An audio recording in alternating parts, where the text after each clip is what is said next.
క్రీస్తు యేసునందు మనలను అతి మిక్కిలిగా ప్రేమించుచున్నటువంటి మన పరమ తండ్రికి మహిమయు ఘనతయు కలుగును గాక. ఆమేన్. ప్రకటన గ్రంథము మనము ప్రకటన గ్రంథాన్ని ధ్యానం చేస్తూ ఉన్నాము.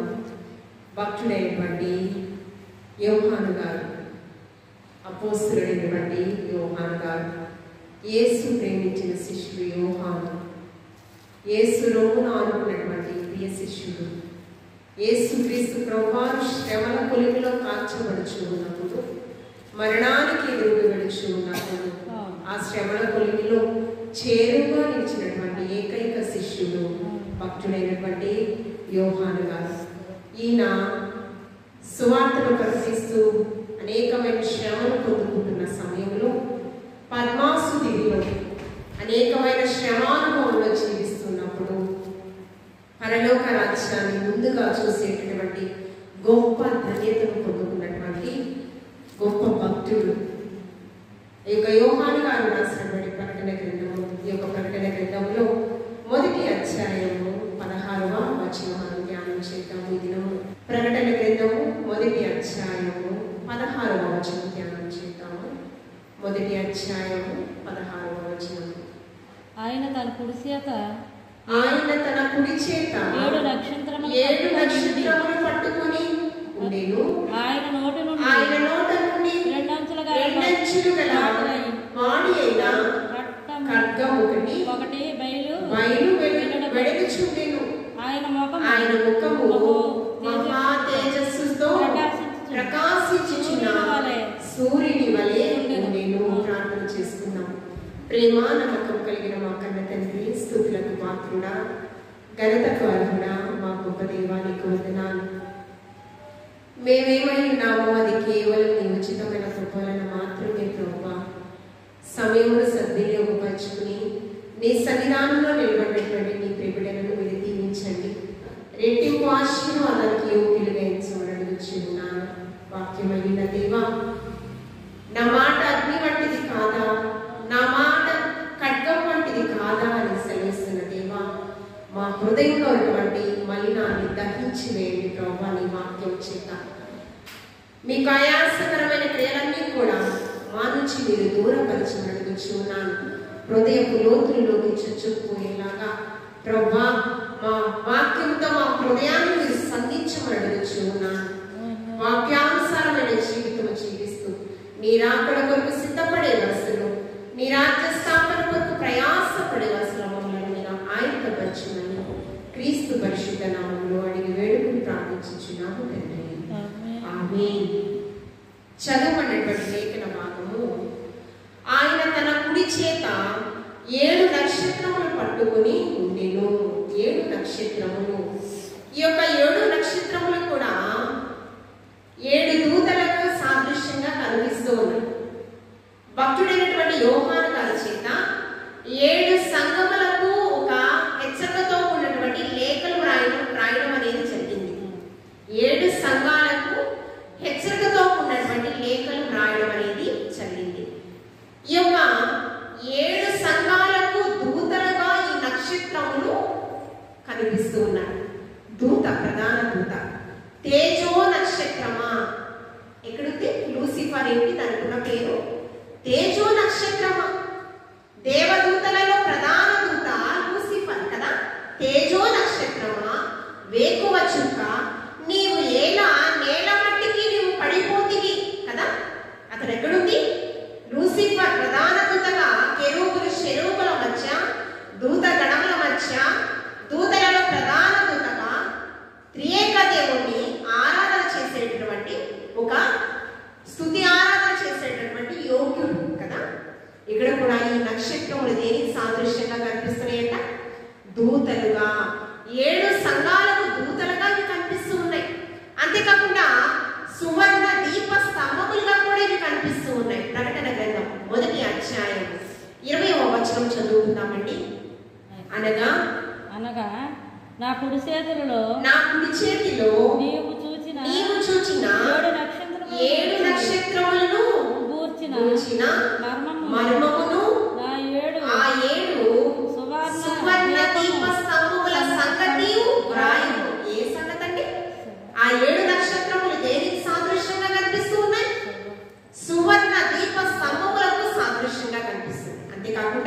ఇందాకే చెప్పాను కదా, ప్రధాన దూతలు కదా.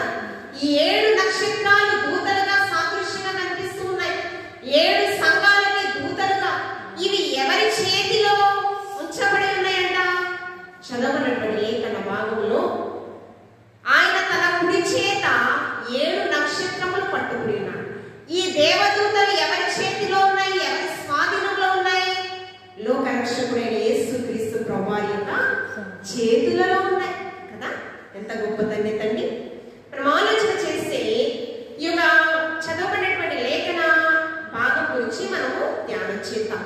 ఈ దూతలు దేవుని యొక్క ప్రతినిధులు, దేవునికి మనకి మధ్యగా వారధిగా నిలిచినటువంటి వారు కదా. దేవుని యొక్క ఆత్మాభిషేకంతో నింపబడినటువంటి వారు, ప్రవచనము చెప్పేటటువంటి వారు. గాబ్రియేలు దూత ఏమని వచ్చి చెప్పింది? దయాప్రాప్తురాలా నీకు శుభం. దేవుని యొక్క దయను పొందుకోవాలంటే, ధన్యతలోకి నడిపించబడాలి అంటే ఏ విధంగా వాక్యానుసారమైన జీవితం మనలో ఉండాలి అనేది వాక్యపు లోతుల్లో నుంచి మనం ప్రతిదినము ధ్యానము చేయాలి. ఈ యొక్క దూతలకు దేవుని చేత ప్రత్యేకింపబడిన, దేవుని స్వహస్తాలలో ఉన్న ఈ దూతలకు ఎవ్వరు కూడా హాని చేయడానికి వీలు లేదు. దేవుని దూతలతో సమానంగా మనకి గొప్ప ఆధిక్యత ఇస్తానన్నాడు. ఎప్పుడంటే యేసుక్రీస్తు ప్రభువారు 2వ రాకడలో మనమందరం కూడా వాక్యానుసారమైన జీవితము జీవిస్తూ సిద్ధపాటు కలిగిన జీవితాలు మనలో ఉన్నట్లయితే, యేసుక్రీస్తు ప్రభువారిని, ఆ పెళ్లి కుమారుడైన వరుడైన యేసయ్యను ఎదుర్కొనేటటువంటి గొప్ప ఆ స్థానాన్ని మనం సంపాదించుకుంటే అప్పుడు ఏమవుతుందండి? మనకి ఎవ్వరు కూడా అంటే దూతలతో సమానంగా ఇక్కడ నేనుండు చోటున ఎక్కడుంటారు? దూతలు ఎక్కడుంటారండి?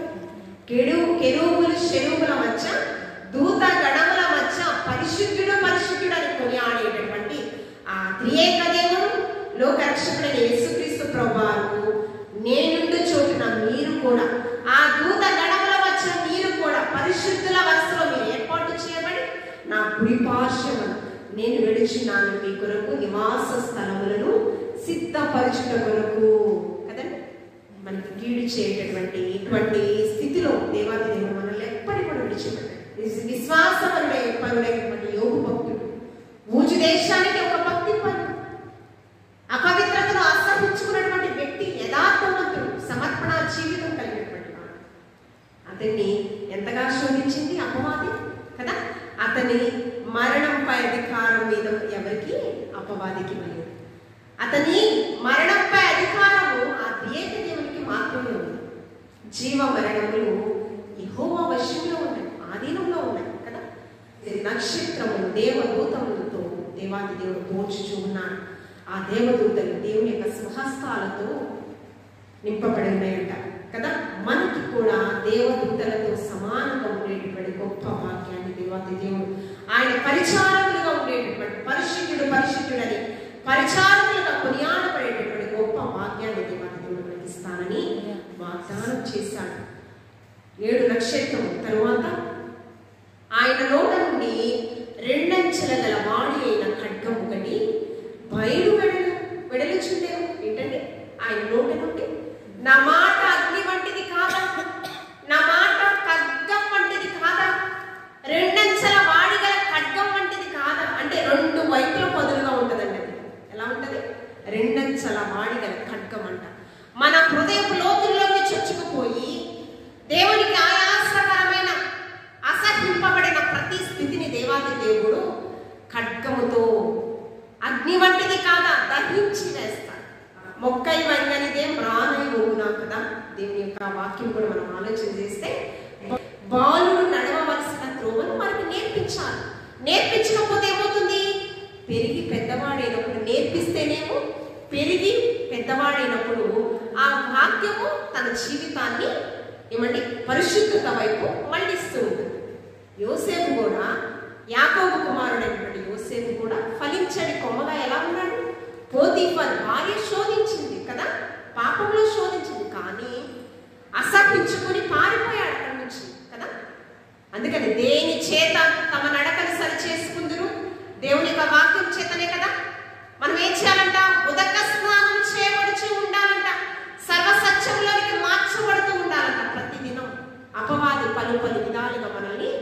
శోధిస్తూ ఉంటుంది.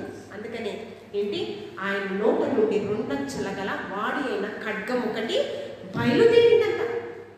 ఖడ్గం గురించి మనం ఆలోచన చేస్తే చూడండి, పరిశుద్ధ గ్రంథంలో నుంచి మొదటి రాజుల గ్రంథము 3వ అధ్యాయము 24వ వచనము. మొదటి రాజుల గ్రంథం 3వ అధ్యాయం 24వ వచనము. జ్ఞాని అయినటువంటి సొలొమోను గారు, జ్ఞానాన్ని ఆశించినటువంటి సొలొమోను గారు కదా, ఈయన బుద్ధి జ్ఞానము సర్వసంపదల నియోజనే గుప్తమై ఉన్నాయి. యెరూషలేము దేవాలయాన్ని సుందరవంతంగా రూపకల్పన చేయటకు గొప్ప ఖ్యాతిని పొందుకున్నటువంటి వ్యక్తి. షేబా దేశపు రాణి సహితము ఆ యెరూషలేము దేవాలయాన్ని చూడడానికి వచ్చిందంట. ఆ జ్ఞానాన్ని తెలుసుకోవాలని వచ్చిందంట. ఆయన ఏమో ఆశించాడంట, జ్ఞానాన్ని వెతికాడంట. బుద్ధి జ్ఞానము సర్వసంపదలు ఎదుటే గుప్తమని. అందుకనే అతడికి ఉన్న పేరేంటి, టైటిల్ ఏంటి, జ్ఞాని అయినటువంటి సొలొమోను. మహాజ్ఞానవంతుడు కదా అతడు. ఏంటంటే చూడండి, మొదటి రాజుల గ్రంథము 3వ అధ్యాయం 24వ వచనము. సత్యాసత్యములను తేర్చుటకు సొలొమోను ఖడ్గము వాడెను. దేని వాడేనంట?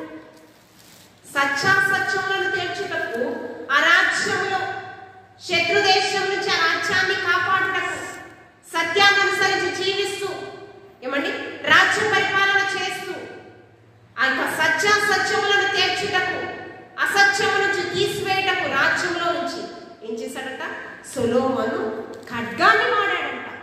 ప్రవక్త అయినటువంటి యెషయా గారి చేత, యెషయా గ్రంథం 42వ అధ్యాయం 2వ వచనంలో, నా నోరు వాడి గల ఖడ్గముగా చేసి ఉన్నాడు. ఎవరి నోరండి? ఎవరి నోరు? ప్రవక్త అయినటువంటి యెషయా నోరంట. పరిశుద్ధాత్మ దేవుడు ఏ రీతిగా చేశాడంట? పరమ తండ్రి వాడి గల ఖడ్గముగా నా నోటిని చేసి ఉన్నాడు. యెషయా ప్రవక్త చేతే ఆ హెచ్చరికతో ఉన్నటువంటి వాక్కులన్నీ కూడా, ఆ మొదటి అధ్యాయము, ఆకాశము ఆలకించు, భూమి చెవియము, నా పిల్లల్ని పెంచి పెద్దవానిగా చేశాను, వారు నా మీద తిరుగుబాటు చేస్తూ ఉన్నారు. ఆకాశము భూమి ఏంటి? పంచభూతాలలో ఈ రెండు ఒకటి. పంచభూతాలు ఆకాశము, గాలి, భూమి, నీరు, అగ్ని కదా. ఈ పంచభూతాలతో మాట్లాడుతున్నాడు దేవాతి దేవుడు. పరిశుద్ధాత్మ దేవుడు యెషయా ప్రవక్త చేత మాట్లాడుతూ ఉన్నాడు. ఆకాశము ఆలకించు, భూమి చెవియకు. ఎందుకు చెవియగాలి? ఆశ్రములుగా వాటినే మన మీదకి విడిచిపెడుతున్నాడు. సృష్టిని బట్టి ప్రతి ఒక్క మానవుడు సంతోషించాలి. అకాల వర్షాలు, వరదలు ఎందుకు వస్తున్నాయి? పెను తుఫానులు ఎందుకు వస్తున్నాయి? భూకంపాలు ఎందుకు వస్తున్నాయి? ఏమండి ఎందుకు వస్తున్నాయి? కంటికి కనిపించినటువంటి సూక్ష్మ వైరస్ మనిషి మీద ఎందుకు దాడి చేస్తుంది? ఏమండి నిన్నటి వరకు బాగానే ఉన్నాడండి, అకస్మాత్తుగా మరణించాడు. జీవ మరణములు దేవుని ఆధీనంలో ఉండడమే కాదండి, జీవ మరణములు నాలుక వశములో ఆయన మాట ఖడ్గం వంటిది. రెండంచెల వాడిగల ఖడ్గము వంటిది. యెషయా ప్రవక్త చేత ఆయన నోరు ఎలా చేశాడంట? వాడిగల ఖడ్గముగా చేశాడంట. హెచ్చరిస్తూ ఉన్నాడు యెషయా ప్రవక్త చేత. ఏమండి మీ బుద్ధిని మీరు మార్చుకోండి. స్వబుద్ధిని ఆధారం చేసుకుని, స్వనీతిని ఆధారం చేసుకుని మీరు బ్రతుకుతున్నారు. అసత్య మార్గంలో మీరు బ్రతుకుతున్నారు. ఏమండి అసత్య మార్గంలో మీరు బ్రతికితే నాశనమే మీ యొక్క అంతము. చూడండి 7 సంఘములలో పెర్గమా సంఘముతో ప్రకటన గ్రంథం పెర్గమా సంఘానికి దేవాది దేవుడు రాజ్య కాలాన్ని తెలియపరుస్తుంది. పెర్గమా సంఘము ప్రకటన గ్రంథము 2వ అధ్యాయం 12వ వచనములో 12వ వచనము. పెర్గములో ఉన్న సంఘపు దూతకు ఇలాగు రాయము, వాడి అయిన రెండంచుల గల ఖడ్గము గలవాడు చెప్పు సంగతులేమనగా. ఆయనకున్న పేరేంటి? వాడి అయిన రెండంచుల గల ఖడ్గము గలవాడు చెప్పు సంగతులేమనగా. రెండంచుల ఖడ్గం ఆయనకి యేసుక్రీస్తు ప్రభువారికి పేరు. చూడండి, మనము మన స్థితిని మార్చుకోకపోతే, మనము నీతియుక్తమైన జీవితం జీవించకపోతే, ఆయాసకరమైన క్రియలన్నీ కూడా విసర్జించకపోతే, వాక్యముతో మన నడతను మనం సరిచేసుకోకపోతే మన స్థితి ఏ విధంగా ఉంటుంది? ప్రకటన గ్రంథము 2వ అధ్యాయం 16వ వచనం. ప్రకటన గ్రంథము 2వ అధ్యాయం 16వ వచనం. కావున మారు మనసు పొందుము. మారు మనసు పొందుము. ఎవరు పొందాలి?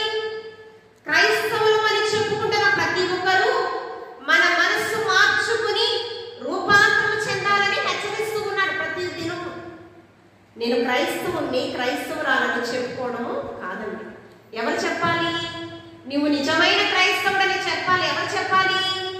ఏమండి? త్రియేక దేవుడు సాక్ష్యం ఇవ్వాలి. యేసుక్రీస్తు ప్రభువారు రెండవ రాకడలో నీవు నన్ను పోలి జీవించావు, నీవు పవిత్రతను కాపాడుకున్నావు, యథార్థతను నీవు కాపాడుకున్నావు, నీవు నన్ను విడిచిపెట్టలేదు, నన్ను అనుకరించి లోకంలో నువ్వు బ్రతికావని ఎవరు చెప్పాలి? యేసుక్రీస్తు ప్రభువారు రెండవ రాకడలో ఆయన మన గురించి సాక్ష్యం ఇవ్వాలి. కడబూర మ్రోగగనే ప్రభు యేసు దిగి వచ్చు, నడి ఆకాశంబునకు ప్రభు చేర నిన్ను పిలుచు, వడిగా వడిగా ఉండరీతిగా ప్రభు కడకే గెదవా. ప్రభు యేసు నిరాకాడ ఆలస్యం మోగగనే ఎంచుచుంటీవా యోచించుచుంటీవా. ఆయన రాకడా ఇంకా సమయం ఉందని ఏమండి కునుకు తీస్తూ లోక సంబంధమైన విషయాలలో నీవు బిజీగా ఉంటూ దేవాతి దేవుని ఇచ్చినటువంటి తలాంతులను దుర్వినియోగపరుస్తూ నీవు ఉన్నట్లయితే మారు మనసు పొందకుండా చేరెదవా పరలోకము, మారు మనసు పొందిన వారే పరమున చేరెదరు. మారు మనసు పొందకుండా పరలోకం, రూపాంతరము చెందకుండా, నీ మనసు మార్పు చెందకుండా, ఏమండి నీ కఠినమైన మనస్సు మెత్తన హృదయంగా మార్చబడకుండా నీవు పరలోక రాజ్యానికి చేరడము అసంభవం. ఏంటంటే చదవండి, మారు మనస్సు 16. మారు మనస్సు పొందుము పెర్గమ సంఘముతో నేడు మనతో సంఘముతో క్రీస్తు సంఘములుగా పిలువబడిన ప్రతి ఒక్కరితో పరిశుద్ధాత్మ దేవుడు మాట్లాడు. కావున మారు మనస్సు పొందుము, లేని ఎడల నేను నీ యొద్దకు త్వరగా వచ్చి నా నోట నుండి వచ్చి ఖడ్గము చేత వీరితో యుద్ధము చేసేదను. ఎవరైతే నామకార్థపు క్రైస్తవులు ఉన్నారో, అపవాది సంబంధులు ఉన్నారో, సాతాను సంబంధులు ఎవరైతే ఉన్నారో వారితో ఏం చేస్తారంట? యుద్ధము చేస్తాడు. యుద్ధం మనకి ఆయనతో యుద్ధం చేసేటటువంటి శక్తి సామర్థ్యాలు మనకు ఉన్నాయా? అపవాది అనుచరులతో దేవాతి దేవుడు యుద్ధం చేస్తాడంట. దేవుని యొక్క సంఘమును పాడు చేసేటటువంటి వారితో యుద్ధం చేస్తాడంట. రక్షణను కాపాడుకునేటువంటి వారితో యుద్ధం చేస్తాడంట. దేవుని నిర్లక్ష్యం పెట్టేటటువంటి వారితో కూడా యుద్ధము ఆయన చేస్తాడంట. యుద్ధము యెహోవాది. మారు మనస్సు, అనుభవం లేని జీవితంతో ప్రతిదినం దేవుని సన్నిధికి వస్తూ ఉన్నామా? మన మనసు మార్చబడుతుందా? ఏమండి మనలో ఉన్నటువంటి దుర్నీతి, అజితేంద్రియం, దేవుడు అసహింపబడే ప్రతి స్థితిని మనం విసర్జిస్తున్నామా లేదా?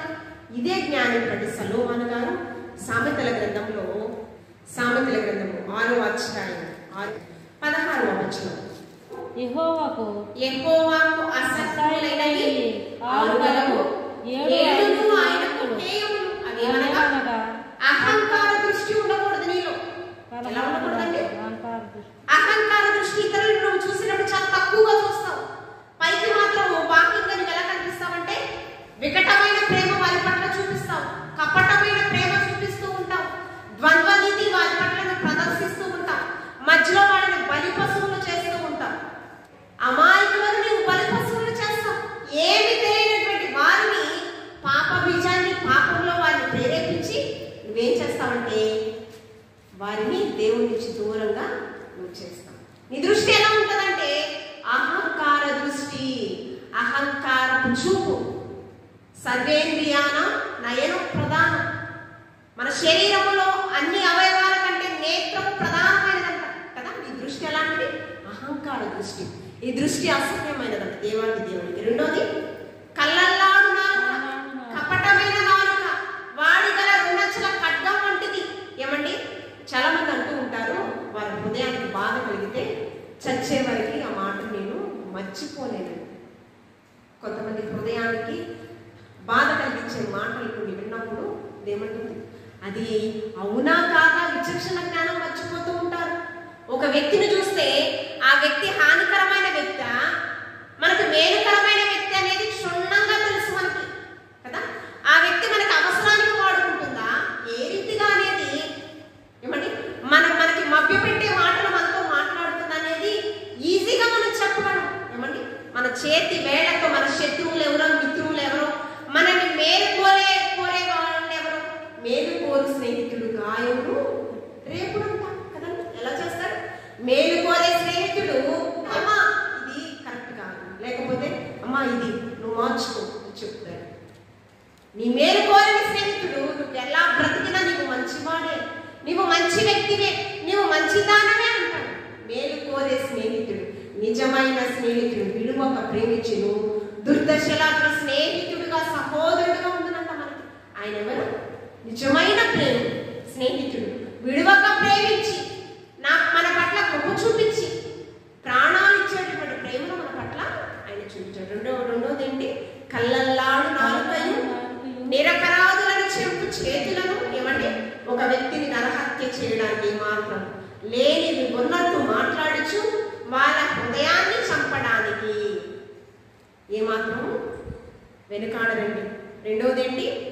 దుర్యోచనలు యోచించే హృదయమును, కీడు చేయటకు త్వరపడు పరిగెత్తు పాదములను, లేని వాటిని పలుకు అబద్ధ సాక్షి, అన్నదమ్ములలో చెగడములు పుట్టించువాడు. నా కుమారుడా, నీ తండ్రి ఆజ్ఞను గైకొను, నీ తండ్రి ఉపదేశము. ఈ 7 కూడా అసహ్యకరమైనవంట. మనం ఎలాంటి వారమంట? ఇంతకు ముందు చీకటిలో ఉన్నాము, ఆశ్చర్యకరమైన తన వెలుగులోనికి, పవిత్రతలోనికి, పరిశుద్ధతలోనికి మనల్ని మార్చుకునేనాడు యేసుక్రీస్తు ప్రభువు స్వరక్తం ఇచ్చి. ఇప్పుడు పవిత్రపరచబడిన మనము, సత్య మార్గములో నడిపింపబడిన మనము సర్వసత్యంలోనికి మార్చబడాలి కానీ, అతి పరిశుద్ధతలోనికి మార్చబడాలి కానీ, విశ్వాసతలో చిగురింప చేయాలి కానీ మనము దేవునికి దూరస్తులుగా బ్రతకడానికి వీలు లేదు. నామకార్థ భక్తి శ్రద్ధలు మనలో ఉండడానికి వీలు లేదు.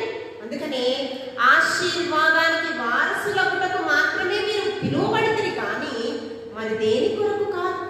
మనం ఏంటి? ఆశీర్వాదానికి ఒక వారసులు. మన ద్వారా అనేకులు ఆశీర్వాదంలోనికి నడిపింపబడాలి. మన నోటి మాటలు ఎలా ఉండాలంటే రుచికరంగా ఉండాలి, మాధుర్యంగా ఉండాలి. మనం వండుకున్న ఒక కూర రుచికరంగా లేకపోతే ఎలా ఉంటుందంటే మనం తింటామా? అదే రుచికరంగా ఉంటే కడుపు నిండిన దానికంటే పాస్టర్ ఎప్పుడంటూ ఉంటాను ఆశ ఉంటాం, పొడి కొంచెం కావాల్సింది అంట. ఏంటి బాగుంటే కర్రీ ఎలా తింటారంట? ఆశ ఉందంట కదా. మనము ఒకరికి రుచికరంగా మన యొక్క జీవితాలు కొనసాగాలి అంటే ఆశీర్వాదకరంగా కదా. నిస్సారవంతమైన జీవితం, సారం లేనటువంటి జీవితాలు మన జీవితంలో ఉండడానికి ఉండలేదు కదా. కాబట్టి దేవుని యొక్క వాక్యము మన మనస్సును మార్చుకుని ఏం చేయాలంటే దేవునికి హేయమైన వాటిని విసర్జించి కీడుకు ప్రతి కీడును, దోషణకు ప్రతి దోషణ కూడా మనం చేయడానికి వీలు లేదు. మౌనంగా ఉండు. యుద్ధము యెహోవాదే. నిరపరాధులను చంపు చేతులంట. మనకి కీడు తలపెట్టు పాదాలు త్వరపడుచు ఉన్నాయంట. ఎన్నో మనుషులు మన కళ్ళ ముందు మనవారుగా ఉంటారు కానీ అందుకని మోసపోకుడి. దుష్ట సాంగత్యము మంచి నడవడికను పాడు చేస్తుంది. మోసపోకుడి. నీవు వెక్కిరింపబడతావే కానీ దేవుడు వెక్కిరింపబడదు. మోసపోవద్దు. ఎవరి మీద నువ్వు ఆధారపడి బ్రతకొద్దు.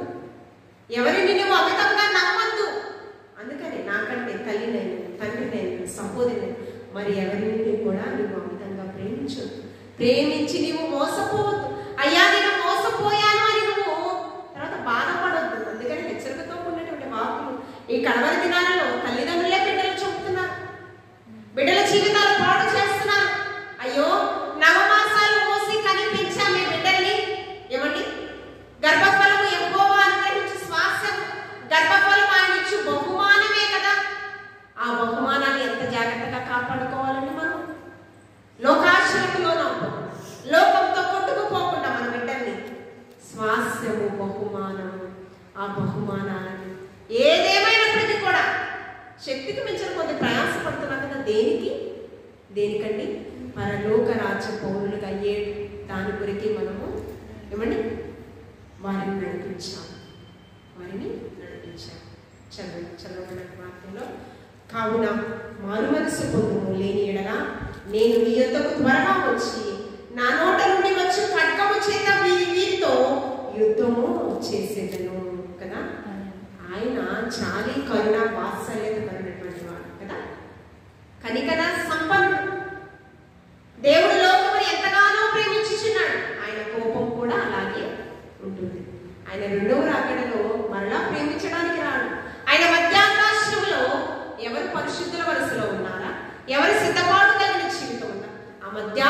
సమాజంలో మనం అందరినీ కూడా ఎదుర్కొనుటకు, యేసుక్రీస్తు ప్రభువుని మనం ఎదుర్కొనుటకు మనం సిద్ధపాటు కలిగి జీవించాలి మనస్సు. అప్పటి వరకు కూడా యేసు రెండవ రాకడలో వరకు కూడా మారు మనస్సుతోనే మనము బ్రతకాలి. శరీర సంబంధంగా ఈ లోకంలో బ్రతకడానికి వీలు లేదు. భయంకరమైన దినాలు మనం చూస్తూ ఉన్నాం మన కళ్ళ ముందు. చూడండి, అందుకని అపోస్తలుడైన పౌలు గారు తెస్సలోని సంఘంతో 14వ సంఘములను స్థాపించినటువంటి అపోస్తలుడైన పౌలు గారు 2వ తెస్సలోనికి రాసిన పత్రిక 2వ అధ్యాయం 8వ వచనం చదువుతున్నాం.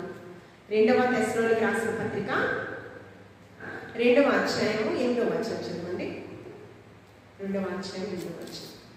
అప్పుడు ధర్మ విరోధి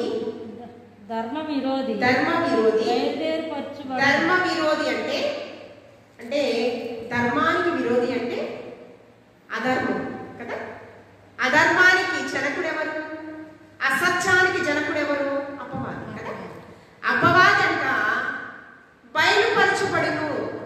అప్పుడు ధర్మ విరోధి ఎవరండి?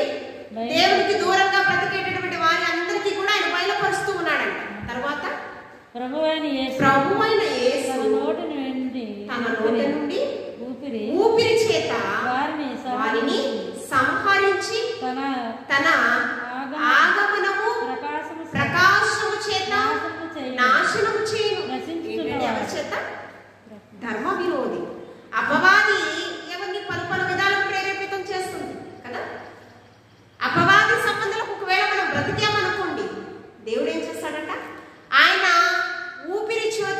నోటి ఊపిరి చేత వారందరినీ కూడా సంహరించేస్తాడట. ధర్మ విరోధుల సంబంధులు ఎవరైతే బ్రతికారో, అపవాది సంబంధాలు ఎవరైతే బ్రతుకుతున్నారో వారందరినీ ఏం చేస్తారంట? రెండంచెల వాడి గల ఖడ్గము చేత, అంతేకాకుండా ఏమండి తన నోటి ఊపిరి చేత వారిని సంహరిస్తాడంట. సంహరింపబడే స్థితి నుంచి మనం ఎలాగా దూరపరచబడాలి? దేవునికి దగ్గరగా మనం జీవించాలి. ఏమండి జీవము మరణము దేవుని ఆధీనంలో ఉందండి. మరణం వద్దు, మనకి ఏం కావాలి? నిత్య జీవము కావాలి మనకి. నా యందు విశ్వాసం ఉంచు ప్రతి వాడు మరణించినను బ్రతుకును, బ్రతికిన వాడు మరి అన్నిటికీ కూడా మరణించడు. మరణం మనకొద్దండి. ఏం కావాలి? దేవుని నుంచి సంహారం మనకొద్దు. దేవునితో యుగ యుగాలు తరతరాలు ఆయనతో ఉండేటువంటి గొప్ప భాగ్యము మనకి కావాలి. జీవించే భాగ్యం మనకి కావాలండి. చూడండి, అంతేకాకుండా ప్రకటన గ్రంథము 19వ అధ్యాయం 15వ వచనం. 19వ అధ్యాయం 15వ వచనం. జనములను కొట్టుకొని ఉండుటకై ఆయన నోట నుండి వాడిగల ఖడ్గము బయలుదేరి జనములను కొట్టుటకై ఆయన భూమి మీద ఉంటారండి మహాజన సముద్రం. జనములను కొట్టుటకై ఆయన వాక్యం ఖడ్గం చేత, ఆయన వాక్యం అగ్ని వంటిది కొట్టుటకై నా నోట నుండి వాడిగల ఖడ్గము బయలు వెళ్ళుచున్నది. రెండంచెల వాడిగల ఖడ్గము నీలో ఉన్న అపవిత్రంతా కూడా కోసేస్తుంది. ఖడ్గము అగ్ని వంటిది. నీలో ఉన్న పాప బీజం అంతా కూడా, మలినం అంతా కూడా, అజితేంద్రం అంతా కూడా దేవుని యొక్క వాక్యముతో ఏం చేయాలి? దహించబడాలి. దహించబడకపోతే ఏమవుతుంది? మన మనసు ఎలా ఉందని కఠినపరచబడుతుంది. మరి కాస్త కఠినపరచబడిందంట ఫరో యొక్క హృదయం అంట. మోషే ద్వారా 10 తెగుళ్ళు రప్పిస్తూ ఉన్నప్పుడు 2 తెగుళ్ళ తర్వాత అంట ఫరో హృదయం భయపడలేదంట. ఏమవుతుంది? ఇంకా మరి కాస్త కఠినపరచబడుతుందంట. సోదిగాళ్ళ చేత, చిల్లంగి వాళ్ళందరూ ఉన్నారు నాకు తోడు, నాకు ఎటువంటి హాని జరగదనుకుని హృదయం కఠినం. మన హృదయాలు కూడా మార్చబడాలి. మార్చబడకపోతే ఏముందిలే, దేవుడి రాకడ ఎప్పుడో కదా అని అనుకుంటే గనక దిద్దుబాటు జీవితాలు మన జీవితంలో లేకుండా, సిద్ధపాటు జీవితాలు మన జీవితంలో లేకపోతే ఏమవుతుందండి? జనములను కొట్టుటకై, జనములను నాశనం చేయుటకై, జనములను సంహరించుటకై ఆయన నోటి నుండి వాడిగల ఖడ్గం ఏమవుతుందండి? బయలు వెళ్ళుచున్నది కదండి. అలాంటి జీవితం అనుకుంటున్నాం. అలాంటి జీవితము మనకొద్దు. చదువుకున్నటువంటి లేఖన భాగం, దేవుని యొక్క ప్రేమ శాశ్వత కాలం ఉండదు. ఆయన ప్రేమకు పాత్రముగా అయ్యేటటువంటి గొప్ప భాగ్యమే మనకు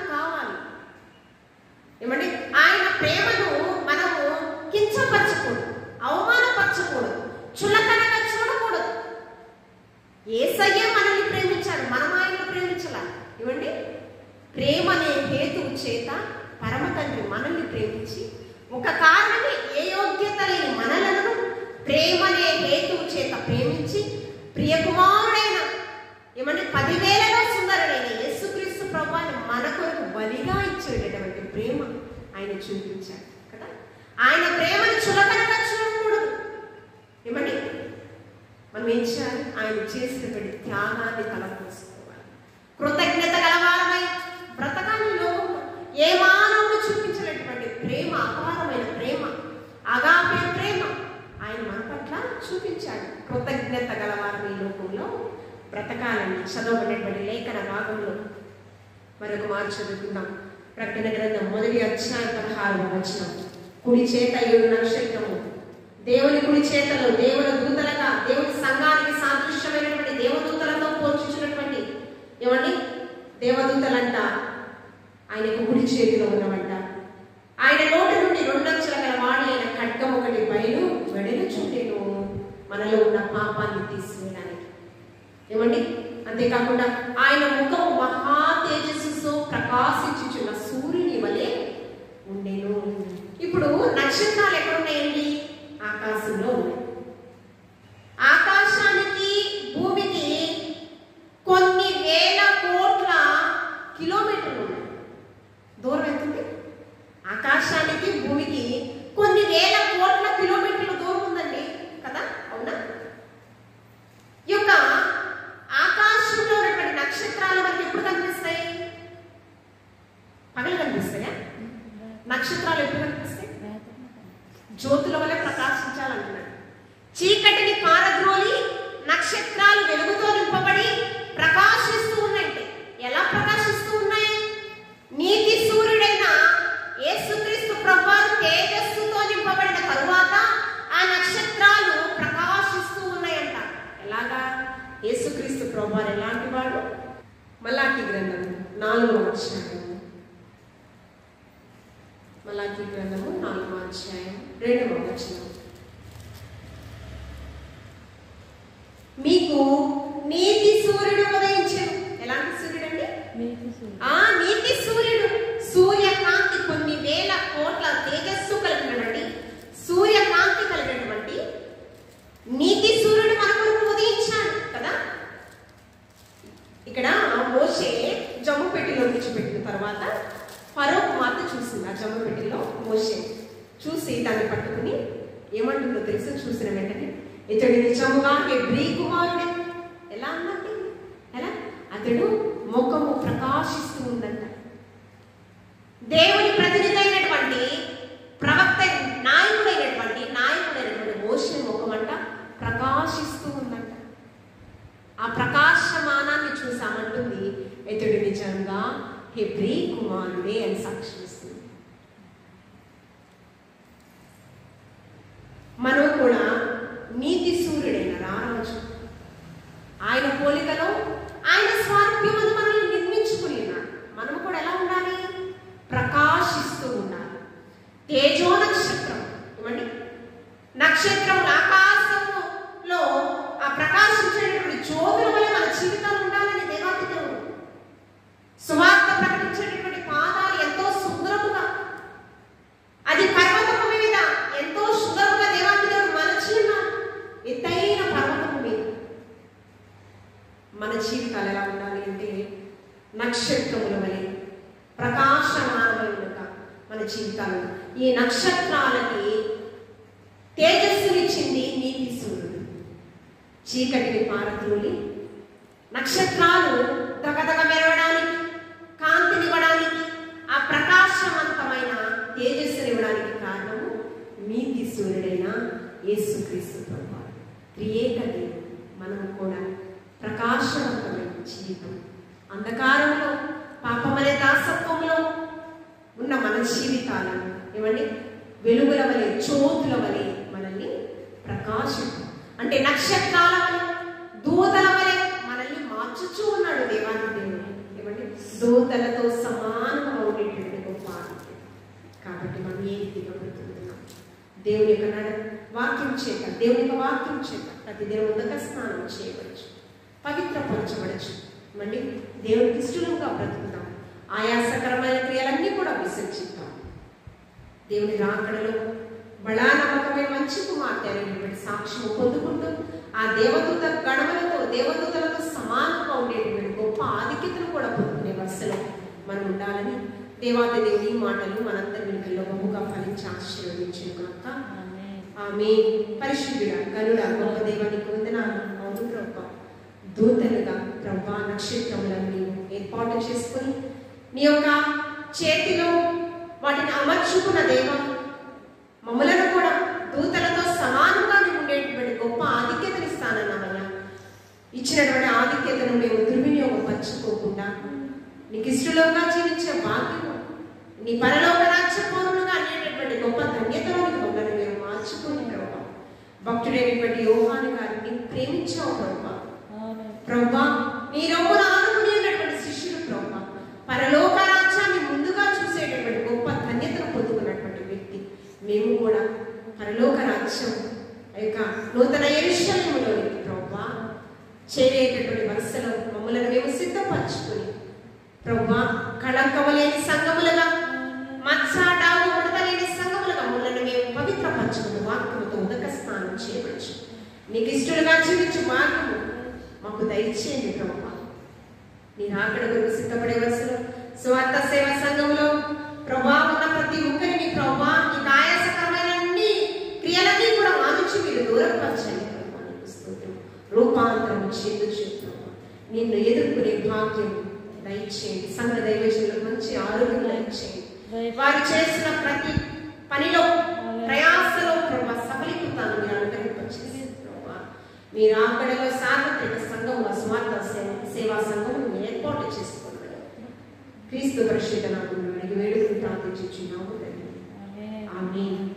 పరలోకమందున్న తండ్రి, నీ నామము పరిశుద్ధపరచబడుగా, నీ రాజ్యం వచ్చుగాక, నీ చిత్తం పరలోకమందు నెరవేర్చినట్లు భూమి యందును నెరవేరుగా. మాకు కావలసిన ఆహారం నేడు మాకు దయచేయు. మా రుణస్థులను క్షమించుచున్న ప్రకారం మా రుణము క్షమించు. మమ్మల్ని శోధనకి తాకిడి నుంచి తప్పించు. ఎందుకంటే రాజ్యం, బలం, మహిమ నిరంతరము నీవై ఉన్నావు తండ్రి. ఆమేన్. యేసు రక్తమే జయం, శిలువ రక్తమే జయం. ప్రభు యేసు నామములో సంపూర్ణమైన విజయం, క్షేమము, నెమ్మది, సమాధానం కలుగును కాక. ఆమేన్. దేవుని వందనాలు.